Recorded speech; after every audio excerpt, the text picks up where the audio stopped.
Hello guys, welcome back to my YouTube channel. So आज हम ये रिश्ता नायरा कार्तिक के एपिसोड में देखेंगे कि होटल में कार्तिक सीरत को समझाते हुए कहता है, आंखें बंद कर लेने से सच नहीं बदलता सीरत। फिर सीरत गुस्से से कार्तिक को कहती है, हमारा सच हमारे को पता है। फिर कार्तिक सीरत को कहता है, और उसका सच। फिर सीरत गुस्से से कार्तिक को कहती है, नहीं जानना हमारे को, और ना ही अब हमारे को उससे कोई फर्क पड़े है। फिर कार्तिक सीरत को कहता है, ऐसा लगता तो नहीं है, जो बात पिछले 2 साल से अपने मन में लेकर बैठी हो ना, वो जाकर पूछ लो उससे, बात करो उससे जाकर। क्या किया तुमने? आज 2 साल बाद जब दोनों सामने आए तो भाग गई वहाँ से। क्या मिला ऐसे भागकर? क्या मिलने वाला है ऐसे सीरत? ऐसे तो बस तुम खुद को परेशान करती रहोगी और उसे भी। 2 साल तक तुम दोनों परेशान रहे हो, उसकी हालत भी देख चुका हूँ और तुम्हारी भी। कल फिर कहीं मिल जाओगे तो क्या करोगे तुम दोनों? फिर भाग जाओगे उससे दूर, फिर परेशान होगे, फिर बीती यादें आएगी। इससे तो बेहतर ये नहीं है कि एक बार मिल लो, दोनों बात कर लो, जो भी तुम्हारे मन में है वो कह सुन लो। पिछली बार वो भागा था ना तुमसे दूर, इस बार तुम भाग रही हो, क्यों? फिर सीरत गुस्से से कार्तिक को कहती है, मारे को ना पता, पर बस मारे को ये पता है कि मारे को उससे कोई फर्क ना पड़ता और मारे को ना मिलना उससे, भाड़ में जाए वो मारी बला से। फिर कार्तिक सीरत को कहता है, तो फिर यहाँ पर गुस्सा निकालना बंद कर दो। फिर सीरत गुस्से से कार्तिक को बताती है, गुस्सा ना निकाल रही हूँ मैं, प्रैक्टिस कर रही हूँ, मैच है हमारा। फिर कार्तिक गुस्से से सीरत को कहता है, विड्रॉ कर लो मैच से, विड्रॉ कर लो, नहीं खेल सकती तुम। सीरत बॉक्सर हो तुम, हाथों के साथ दिमाग का इस्तेमाल करना भी जरूरी है, उसे भी ट्रेन करना होता है सीरत। और इस वक्त तुम्हारा दिमाग आउट ऑफ कंट्रोल हो चुका है सीरत, तुम बॉक्सिंग नहीं कर सकती। ऐसा ना हो कि अपने ओपोनेंट को मारने के चक्कर में कुछ चोट खाकर आ जाओ। फिर सीरत गुस्से से कार्तिक को कहती है, मैंने जितनी चोट खानी थी ना खा ली है, अब और चोट ना खाऊं मैं, अब तो काउंटर पंच देने का टाइम आ गया है, वो भी धनाधन। फिर कार्तिक सीरत को कहता है, काउंटर पंच देने के लिए भी उससे मिलना तो जरूरी है। फिर सीरत कार्तिक को कहती है, ना अब हमारे को ना बस अपनी फाइट पे ध्यान देना है और अपनी लाइफ पे। और हमारे सच की बात करी थी ना आपने, तो जे है हमारा सच, आप हो हमारा सच, कायरव है हमारा सच। एक और सच है जो अभी तक सपना है, पर बहुत जल्दी वो भी सच होगा, और वो है हमारा मेडल। बाकी सब झूठ है और सब बकवास है। आपने हमेशा हमारे को सपोर्ट किया है कार्तिक जी, हमारी बहुत मदद की है हमेशा, थैंक यू। आपकी वजह से ना हमारी लाइफ में एक बार फिर वो छोटी छोटी खुशियाँ ना फिर वापस आ रही है। इन सब में ना फिर से ना खोना चाहती मैं, और ना ही अपना फोकस हिलाना चाहती हूँ। फिर कार्तिक सीरत को कहता है, सीरत कोई चोटें ऐसी होती है जिन्हें छेड़ा नहीं जाता, वो खुद ब खुद ही ठीक हो जाती है, और किसी चोट का इलाज उन्हें छेड़ कर ही किया जाता है, मेरे कहने पर ही सही, पर इस चोट को एक बार छेड़ देना। इतना बोल के कार्तिक वहाँ से चला जाता है। फिर मनीष कार्तिक को आवाज देता है, कार्तिक सबको बताता है, सीरत से नाराज होने की ना तो कोई वजह है और ना ही कोई जरूरत। हम में से कोई ये नहीं चाहता कि उसका बीता हुआ कल उसके आज में मुश्किलें पैदा करे, लेकिन हो गया और हम कुछ नहीं कर पाए उसके लिए। अगर हमारे लिए इतना मुश्किल हो रहा है तो प्लीज सोचिए और समझने की कोशिश कीजिए कि वो उसके लिए कितना मुश्किल हो रहा होगा, वो बेचारी कैसे डील करेगी इन सब से। फिर मनीष गुस्से से कार्तिक को कहता है, पर मैंने पहले भी कहा था, हमारे कल और हमारे आज के बीच में से कोई ऐसी दीवार नहीं होती जिससे लांघा ना जा सके। फिर कार्तिक मनीष को कहता है, पर मैंने भी कहा था ना आपसे कि हमारा बीता हुआ कल और हमारा बीता हुआ आज कुछ अलग नहीं है। हमारा बीता हुआ कल कभी भी हमारे आज में आ सकता है, क्योंकि वो हमारा ही हिस्सा है। हाँ, उसका क्या करना है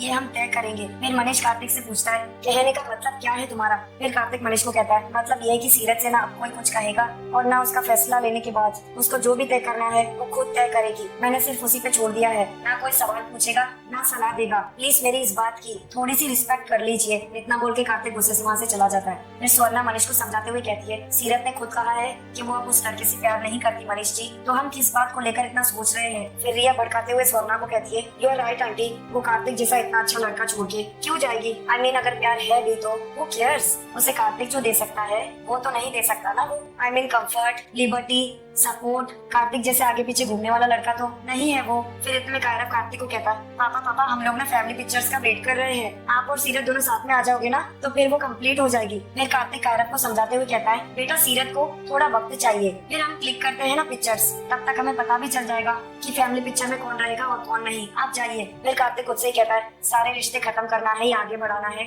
ये तुम तभी तय कर पाओगी सीरत जब उससे मिलोगी। मेरे बच्चों के लिए नहीं, उसके लिए नहीं, अपने लिए मिल लो उससे, जस्ट गो। फिर सीरत कार्तिक की बात पर सोच विचार करती है। उधर कार्तिक अकेला रणवीर के बारे में ही सोच रहा होता है। फिर इतने माउरी घबराते हुए आती है आवाज देते हुए, कार्तिक छोरा। फिर कार्तिक माउरी से पूछता है, क्या हुआ अम्मा, आप हाफ क्यों रही है? सब ठीक है ना? सीरत कहाँ है? फिर माउरी घबराते हुए कार्तिक को कहती है, कट्ठे ना मिल रही सीरत, अंदर बाहर सब जगह देखा, कट्ठे ना मिल रही। फिर इतने कायरव आता है, वो गुस्से से कार्तिक से पूछता है, पापा सीरत कहाँ है? लास्ट टाइम भी वो कहीं पे चली गई थी और अब भी चली गई है, ये क्या हो रहा है पापा? आप लोग बार बार कहाँ जा रहे हो? फिर मनीष गुस्से में कहता है, एक ही दिन में इतना ड्रामा मेरी तो बर्दाश्त के बाहर है। फिर सुरेखा ताना मारते हुए कहती है, गई कहाँ है? लेकिन हॉस्पिटल से तो खुद ही वापस आ गई थी वो। फिर मनीष गुस्से से कहता है ताना मारते हुए, आ गई थी तो क्या वापस नहीं जा सकती है? कुंवर साहब ने तो वैसे भी कह दिया है कि कोई उससे ना कोई सवाल पूछ सकता है। ना उसे किसी को सफाई देने की कोई जरूरत है, जो चाहे करेगी, हम तो मुंह भी नहीं खोल सकते। सीरत हॉस्पिटल के अंदर आके गुस्से से खुद से ही बात करते हुए कहती है, अरे ये समझ रखा है हमारे को पब्लिक पार्क हो गया है कि जब मन किया आ गए और जब मन किया छोड़ के भाग गए। क्यों आया था तू रणवीर, और उस दिन क्यों ना आया था? हमारे सवालों के जवाब देने पड़ेंगे थारे को रणवीर। फिर इतने में सीरत रणवीर के कमरे के बाहर दरवाजा खोलने की कोशिश करती है और दरवाजा लॉक होता है। फिर सीरत गुस्से से कहती है, अरे जे खोल क्यों ना रहा? फिर इतने में एक डॉक्टर ने सीरत को बताती है, खुलेगा भी नहीं क्योंकि लॉक्ड है, अंदर कोई नहीं है। फिर सीरत डॉक्टर ने से पूछती है, अंदर जो पेशेंट थे वो? फिर डॉक्टर ने सीरत को बताती है, डिस्चार्ज ले लिया उन्होंने तो। फिर सीरत डॉक्टर ने को कहती है, अकेले? फिर डॉक्टर ने सीरत को कहती है, नहीं कोई फ्रेंड आए थे उनके, उन्होंने भी मना किया और हमने भी उनको काफी बोला कि जरूरत नहीं है जाने की, कुछ दिन आराम करना चाहिए। और पता नहीं उनको किस बात की जल्दी थी, जो चले गए वो किसी की सुन नहीं रहे थे। फिर सीरत गुस्से से खुद से ही कहती है, मारे को पता है कि तू क्यों भाग गया रणवीर, यही तो करे है तू हमेशा, भागी तो जावे है बिना किसी कारण के, बिना कोई कसूर बताए, बस भाग जावे है। एक दीवार खड़ी कर देवे है, एक दरवाजा जिसपे जितनी भी लाते मारते रहो पर वो ना खुलता। आज भी तन्ने वही किया रणवीर, आज फिर तन्ने वही किया, वही किया तन्ने, वही किया तन्ने। फिर इतने में कार्तिक हॉस्पिटल में आता है और खुद से ही कहता है, चलो अच्छा ही किया सीरत जो यहाँ आ गई, बहुत हिम्मत चाहिए थी उसके लिए। बात अच्छे हो या बुरे, किसी भी रोड पर खत्म हो, लेकिन बात होना जरूरी है। उसके लिए जानना भी जरूरी है कि रणवीर उस दिन मंदिर में क्यों नहीं आया था। फिर इतने में कार्तिक जैसे ही रणवीर के कमरे के इधर जाने की कोशिश करता है, फिर पीछे से डॉक्टर ने आवाज देती है कार्तिक को, एक्सक्यूज मी सर, कौन चाहिए आपको? फिर कार्तिक डॉक्टर ने को बताता है, वो रणवीर। फिर डॉक्टर ने कार्तिक को बताती है, वो अपने फ्रेंड के साथ चले गए हैं। फिर कार्तिक डॉक्टर ने से पूछता है, क्यों, किस फ्रेंड के साथ, लड़का है या लड़की? मेरा मतलब सीरत आई थी क्या यहाँ? फिर डॉक्टर ने कार्तिक को बताती है, हाँ आई भी और गई भी, पेशेंट उनके आने से पहले ही जा चुके थे। फिर कार्तिक खुद से ही कहता है, तो फिर सीरत कहाँ गई? फिर इतने में कार्तिक जैसे ही जाने लगता है वो एक औरत से टकरा जाता है। कार्तिक उस औरत को कहता है, sorry, I am really sorry. फिर वो औरत कार्तिक को कहती है, कोई बात ना, आप अभी अभी रणवीर के बारे में पूछ रहे थे ना, आप बता सकते हैं कि वो कहाँ गए होंगे? फिर डॉक्टर ने कहती है ताना मारते हुए, लो लो एक और आ गई रणवीर के बारे में पूछने, लगता है बहुत ही वीआईपी आदमी है। वो औरत कार्तिक से पूछती है, आप प्लीज मुझे बता देंगे कि वो कहाँ गए होंगे? फिर कार्तिक उस औरत से पूछता है, आप उनकी क्या लगती है? फिर वो लड़की कार्तिक को कहती है, बहन निधि चौहान, दादा के एक्सीडेंट के बारे में जाना ना तो सुनकर रुक ना पाई और थी भी उदयपुर में तो भागे चली आई कि कहीं कुछ हो तो ना गया हो, और डॉक्टर को बताना भी था कि उनकी बॉडी में ना गोली के टुकड़े। इतना बोलकर वो औरत रुक जाती है बोलते बोलते। फिर निधि चौहान कार्तिक को बताती है, पर वो तो चले गए ना हॉस्पिटल से, मतलब कुछ सीरियस तो ना था ना? फिर कार्तिक निधि से पूछता है, रणवीर के शरीर पे जो गोली के टुकड़े हैं वो कब से है और क्यों? मैं रणवीर को यहाँ हॉस्पिटल लाया था, इसलिए डॉक्टर ने मुझसे पूछा, मेरे पास कोई जवाब नहीं है इसलिए मैं आपसे पूछ रहा हूँ। आप तो बहन है ना उसकी, आपको पता होगा। उधर रणवीर तेजी से बाइक चला रहा होता है। फिर इतने में उसका दोस्त रणवीर को घबराते हुए कहता है, क्या कर रहा है भाई, मरवाएगा के? हमने हेलमेट भी ना पहने रणवीर, वरना थारे इरादे ना नेक ना लग रहे हैं। रोक रणवीर, रे रोक, अरे जे तू ठीक ना कर रहा है रणवीर, देख अब सीरत की सगाई हो गई है, भूल जा उसने। फिर रणवीर गुस्से से अपने दोस्त को बताता है, मैं भूल जाऊँ, ये कदे हो नहीं सकता, मंजूर ही नहीं है हमारे को, और उसकी ये सगाई वो भी मंजूर नहीं है हमारे को। फिर रणवीर का दोस्त रणवीर को कहता है, अरे मंजूर नहीं है तो क्या करेगा, तोड़वा देगा?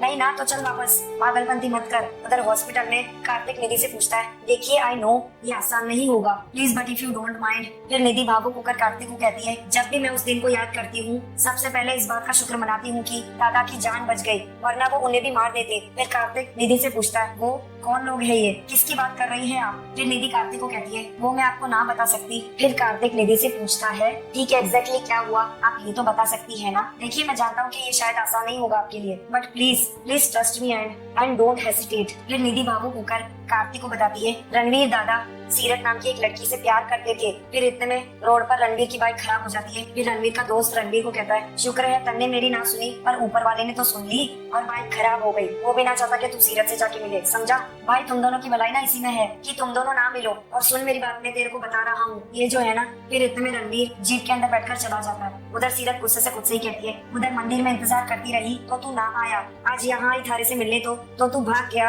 अरे चाबे के है, क्यों ना आता हमारे सामने, क्यों आके सच ना बताता हमारे को क्या होया था उस दिन, क्यों ना आया था तू, क्यों ना भागा था तुम्हारे को, क्यों? उधर हॉस्पिटल में निधि कार्तिक को बताती है, घर में किसी को भी ये रिश्ता मंजूर ना था, पापा ताऊजी चाचा सब खिलाफ थे सीरत के, क्योंकि सीरत ना हमारी तरह पैसे वाली थी और ना ही पावर वाली। सबने मना किया दादा को, पर दादा नहीं माने, पागल थे दादा उसके प्यार में। डिसाइड कर लिया कि छुपकर मंदिर में शादी करेंगे और फिर उसे घर ले आएंगे। पर ये बात पापा को कहीं से पता चल गई और पापा ने फिर उनको धमकी दी कि अगर सीरत से शादी कर ली तो वो सीरत को गोली मरवा देंगे। फिर कार्तिक चौंकते हुए कहता है, व्हाट? फिर निधि सर लाकर कार्तिक को कहती है, हाँ। फिर निधि कार्तिक को बताती है, पर फिर भी दादा नहीं माने और दादा मंदिर चले गए। फिर वहाँ जो हुआ वो तो बस उन्हें ही मालूम है और उनके दोस्त चंदन भाई को। फिर कार्तिक निधि को कहता है, आपको नहीं पता, आपने कभी अपने भाई से पूछा नहीं इस बारे में? उन्हें गोली लगी थी, वो हॉस्पिटल में होंगे, आपने कभी पता करने की कोशिश नहीं की? फिर इतने में रणवीर होटल आ जाता है जहाँ पर गोइंका फैमिली ठहरे हुए होते हैं। फिर रणवीर अपने पास्ट से रिलेटेड सीरत की यादें याद करने लगता है। फिर रणवीर सीरत और माउड़ी की वो बातें याद करता है और बहुत ज्यादा गुस्से में आता है। फिर रणवीर अपने मन में कहता है, इतने पास आके मैं फिर वापस चला गया था सीरत, क्योंकि मेरे को समझ नहीं आया कि क्या करूं, पर अब हमारे को पता है कि करना क्या है। तुम्हारे अलावा किसी की ना हो सकती सीरत। हॉस्पिटल में कार्तिक निधि से पूछता है, देखिए मैं भी आपकी भाई की तरह ही हूँ, आप मुझे बता सकती है। पास्ट में सीरत के और रणवीर के शादी वाले दिन रणवीर अपने दोस्त चंदन को कहता है, पहली बार शादी कर रहा हूँ मैं, तुझे क्या लग रहा है? पापा को क्या लगा था कि वो हमारे को धमकी देंगे और मैं डर जाऊंगा? उन्हीं का खून हूँ, एक बार जो ठान लिया। फिर इतने में रणवीर की नजर सीरत पर जाती है। फिर रणवीर अपने दोस्त को कहता है, एक बार जो ठान लिया ना वो करके ही छोड़ूंगा। फिर इतने में एक शूटर आ जाता है, शूटर निशाना सीरत पर दाग देता है। फिर इतने में रणवीर आवाज देता है सीरत को, सीरत। फिर चंदन रणवीर को कहता है, अरे अभी क्या सुनेगी तुम्हारी बात? रणवीर चंदन को कहता है, देख कितनी खुश लग रही है, पक्का हमारे बारे में ही सोच रही है। फिर इतने में जैसे ही रणवीर पीछे मुड़ता है, वो देख लेता है कि शूटर ने सीरत की तरफ निशाना दाग रखा होता है। रणवीर जोर से चिल्लाता है, सीरत। रणवीर गोली के सामने आ जाता है और उसके दिल पर गोली लग जाती है। फिर इतने में रणवीर नीचे जमीन पर गिर जाता है। रणवीर सीरत की तरफ ही देख रहा होता है और सीरत कहीं और चली जाती है माउड़ी के साथ। प्रेजेंट में निधि कार्तिक को बताती है, एक बार भी ना सोचा दादा ने और अपनी जान के लिए अपनी जिंदगी खतरे में डाल दी। इतना प्यार करते थे दादा सीरत से। जैसे ही कार्तिक को ये सच पता चल जाता है वो बहुत ज्यादा हैरान हो जाता है। सो गाइस, आज का ये रिश्ता न्यारा का एपिसोड यहीं पर समाप्त होता है। Thank you for watching.